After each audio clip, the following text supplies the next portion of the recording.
Yes. Yeah. How do I? And this is, I saw Vito that on your Twitter X, whatever you want to call it, that you specifically listed that you're a lighting designer. So I this how do I is because of that. How do I get good lighting in my studio? Ooh, so there's a lot of different options. I will say I'm a theatrical lighting designer, so live audio and film audio, or live theatrical lighting versus film or TV or studio lighting, which is slightly different. But I mean, you can go a long way with really solid flat panels. I'm just a big fan of color changing lights, as you see everywhere. I have just a little LED flat panel that sits below here. It's kind of washed out, but that's okay.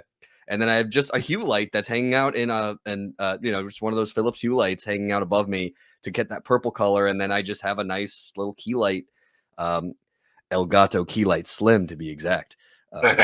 Please sponsor us. Those are nice. As the face light. Those are just pretty clean ways to do it. It's really just about kind of the distance. Lighting design is kind of all about going back to trigonometry. It's all about distance and height and you assume a lot of this panel, sir. Go back to trigonometry and see. I never took that. Yeah. It's not great. I never took any trig. Forget that. It's that bad. Sounds hard. Yes. So actually, John's correct. Modern lighting now, we deal a lot with LED and color changing units. So they're a lot stronger than they used to be. So it used to be that we had to put gels in front of them to change the colors. And we still do on some of our incandescent lighting, but kind of how to make your studio a little better. Just think about how many different points of lighting you want. One would be straight on. Two, you'd want at 45-degree angles. Thank you, Mr. Stanley McCandless, for that theory. And then also backlighting, which helps kind of create some sort of ambiance behind you. So those are the how do I's. Now, as for finding physical fixtures, there's hundreds of them out there. Just try to go with the name brands, because sometimes there's some not great ones out there that luminosity isn't perfect.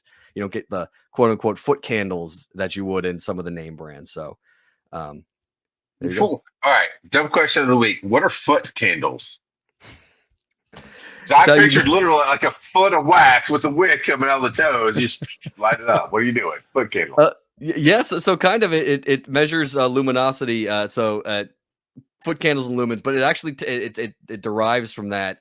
It's I want to say it's an old British measurement, and it just measures the amount of light on a surface. So you're able to kind of see how many points of light and or lumens that your lighting is getting on your face, in our case, scenery, or on the walls, let's say. Is that the same as a light meter? Is a foot candle you're talking about? It's a tool for measuring your light?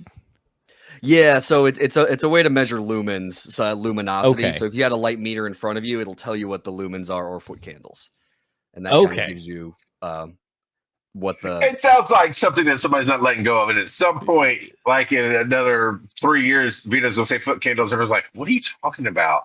It's just one of those American measurements. Hey, boomer, you mean lumens? Yeah. I mean, it's like, boomer, that's like 2 generations older than me. What are you calling me a boomer for? It's like, because you don't let go foot candles. Yeah, It's like working. Like I work on cars sometimes, like pound feet of torque or foot pounds. Like a foot candle, same thing. Yeah, Foot candle.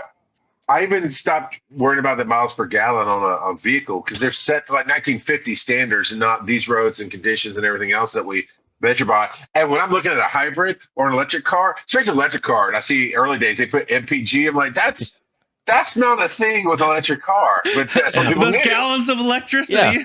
Right. Now they do what MPGE. It's like an estimation of gallons you would have used going that speed, but like heaters change it. Crazy. It's like it's like battery power. How much battery miles? I don't know. I just want to know Battery how far miles. I can get before I have to charge again. That's all I need to know.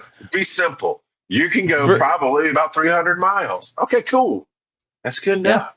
For us in America, we just need to know how many minutes down the road. That's 45 minutes away. That's 2 hours away. That would be a better measurement for us, because we measure things in time, not actual miles. You're right. But once you get that estimate, you have to beat it, though. That's That's Joe. Speed kills, sir. Speed kills. I got a video for you to watch. But that used to be a thing, right? With the GPSs, I would always try to beat the estimate. But that was when GPS wasn't nearly as good. Now it's just like, hey, dummy, you're going to get pulled over and kill somebody. You're still not going to beat us. But that's what we're talking about. So I learned a little bit. So, Steven, you might need to go get your kids so Vito can learn and practice how to actually explain these things to people to understand. Oh, yeah. I want to hear what your kid does with foot candles. I really want to hear that. But I'll tell him all about it tomorrow morning. But like even here, you can see. Well, one, I have a MacBook Pro, so the built-in camera is actually pretty nice. But I just have a little key light off to the side, 45 degrees. I turn on this little hotel lamp, and then I got the window open behind me, and it gives that depth. And that's kind of I mean, Joe goes with the haunted hallway look with this direct, fluorescent light on his face. He's actually tan in real life. But yeah.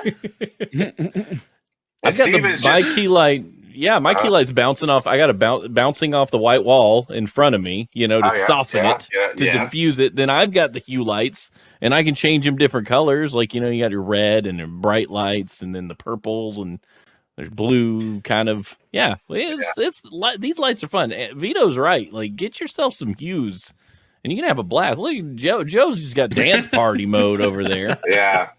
And it does depend on your camera too, being able to absorb it all. In the last few weeks after Dragon Con, I haven't put my studio back together, so I used the Anchor, and it's very whited out and absorbs everything. Joe's gonna get a new camera, but if we put my camera in Joe's studio, he would look different because of absorb the light. But I think Steven just tries to ride trends, and he's very demure right now. Yeah. He's just very mindful, the most mindful. Yeah. Oh yeah. Well, I learned it from Bill, Run Jump Stomp Bill. Like he did his handful of videos on making better videos, and he was like, I use the camera he uses. He was like, look at the white balance and how many lumens it. I'm like, I've never even thought about how many K of light my camera is set for. And then I matched it up, and I was like, oh, geez, that actually helped a lot. I learned a ton from those videos about lighting. Here's a quick example of because I could do that on the Elgato face cam. Thank you, Joe, for the recommendation. But like color temperature then sort of really matters when it comes to film and video. So as you see, like that's more of a cooler. That's 28, and I kind of live on about 5,000. But then you get into like contrast and or saturation, and you get the colorful, or you get it a little more black and white. That's just all kind of sort of it. So that's kind of like the film part of it. So it's like when you go see a show, a rock show, it's all about super saturated colors, making sure spotlights are there for the people you want to put your eye on. And of course, everything that's moving is in darkness so that you're able to kind of do that sleight of hand. But when it comes to cameras, it's all about getting that white balance and adjusting in that sense. So sometimes just color correction and that world of it. So creating a studio lighting is a little slightly different, but different fixtures too. You ever see those shows about they've been remastered or whatever? Not necessarily. I mean, yes, they say they're remastered. I'm sure they do some things to them, but like the Golden Girls, if you go watch that on Hulu or whatever now, you can get it in high def, and it looks 1,000% different. And no, they didn't do anything. It's just what the camera captured, but our recording / broadcast technology then couldn't do it. So if you remember watching 80s and 90s TV, it has a certain look to it. But that's more or less because of the broadcast and the TV. So you go watch them on Hulu now. It's like, holy crap. I feel like I'm sitting on set watching them rehearse versus actually watching a finished show at this point. So lighting and the way it absorbs is really cool. Some of those remasters, they don't live up to their hype because it depends on what software they're using. So a lot of it's digitally enhanced. And so depending on what filters they push it through, you can lose a lot of everything from it. So, I think they didn't I don't think they did anything with that one. That's what I'm saying is that it's not like full HD, but it's not fuzzy. It's like, it just told me that the cameras captured a lot more than our technology could handle then. Oh yeah, for sure. Yep. Yeah.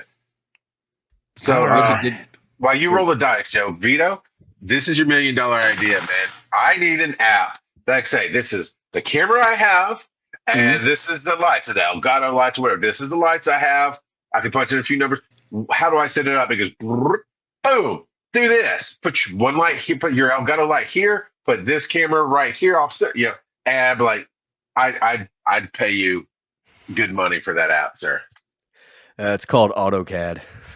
I'm kidding. we draft I out want the you to do Motel it 6. for me. There's nothing auto about AutoCAD. That's very true.